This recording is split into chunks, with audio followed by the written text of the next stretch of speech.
one of our critically important relationships is our relationship with Ukraine. It was always very important. We've had a long-standing project where we brought Ukrainian army officers to Canada for training, for linguistic training and other training.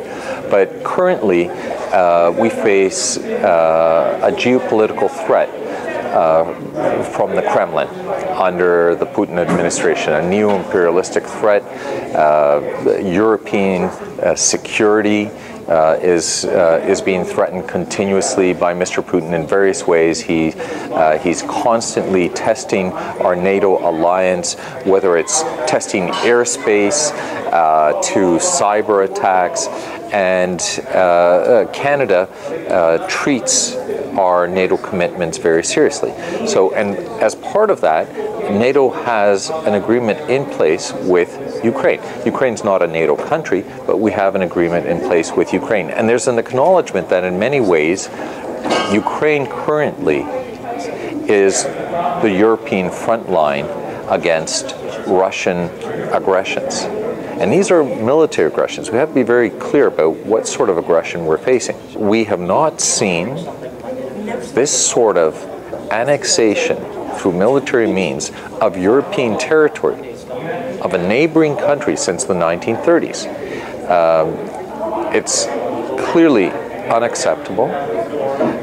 It undermines every international treaty since the Second World War. And Canada has made a commitment to Ukraine to help Ukraine's armed forces in training, in various forms of training. One of the newest dimensions to our project UNIFIER has been logistics training for officers. There are tremendous needs when it comes to Army logistics, and we look forward to a military agreement, treaty being signed between Canada and Ukraine. We are allied. We're allied in our values, in our principles.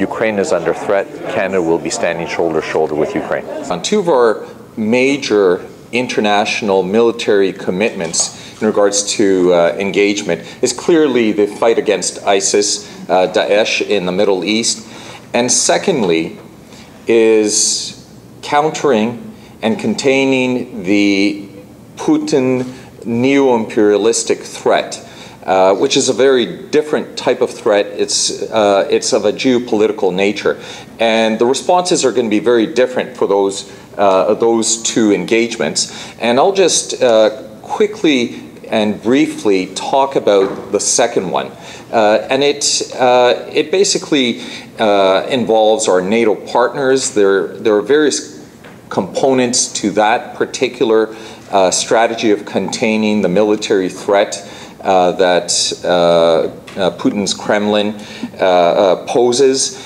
And we have the NATO frontline states who are partners. Recently we made a commitment along with 3 other countries, the United States, Germany, and the UK, to organize the frontline battalions in those 4 frontline NATO countries.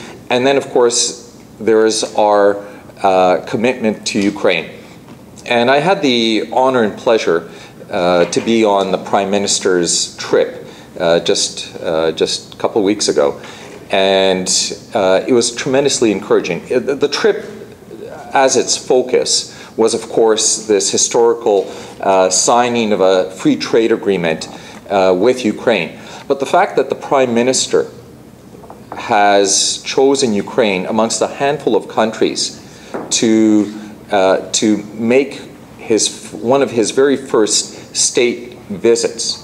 Now, he's done a number of multilateral global visits, but this was a particular priority for the Prime Minister, and he made it absolutely clear in all of his public pronouncements, and even more so in the private meetings that he held, that Canada will continue standing solidly with Ukraine during this incredibly challenging time, and on all fronts, on the military front, and also the war internally against corruption and the challenge of rebuilding the economy. So the Prime Minister made those commitments very clear. And he said over and over that we're doing this because we are aligned in our values and our interests are aligned. And one of the things that came out of this visit with the Prime Minister was his positions were reaffirmed. But as he met with Ukrainians on the ground, not just the politicians, but the very first night, for instance, when we went to it's called the Arsenal, and there was a large meeting of people from Ukraine, politicians, cultural leaders, and we also invited some of the veterans from the front lines in Ukraine, including several soldiers who'd had facial reconstruction surgery done by Canadian surgeons. And I was with the Prime Minister beside him as, he entered the room and the crowd, and everyone in the crowd wanted a selfie with the Prime Minister. But there was only one picture that the Prime Minister actually asked to have taken of him with some of the attendees. When I introduced him to the soldiers who'd fought on the front lines, and they described what they had gone through. When they'd finished, he turned to me and said, "Boris, could you ask them, can I have my picture taken with these two soldiers?" And we took that picture, and it's actually in my report. It became quite clear that the Prime Minister had an emotional connection with the people of Ukraine during these very trying times. And you'll probably hear from some of the people from the community who were on the trip, it was almost as if he was falling in love, falling in love with the country and its people. He's made a clear commitment on behalf of the people of Canada that we will stand shoulder to shoulder with Ukraine and all of our NATO partners during this very trying time. Thank you.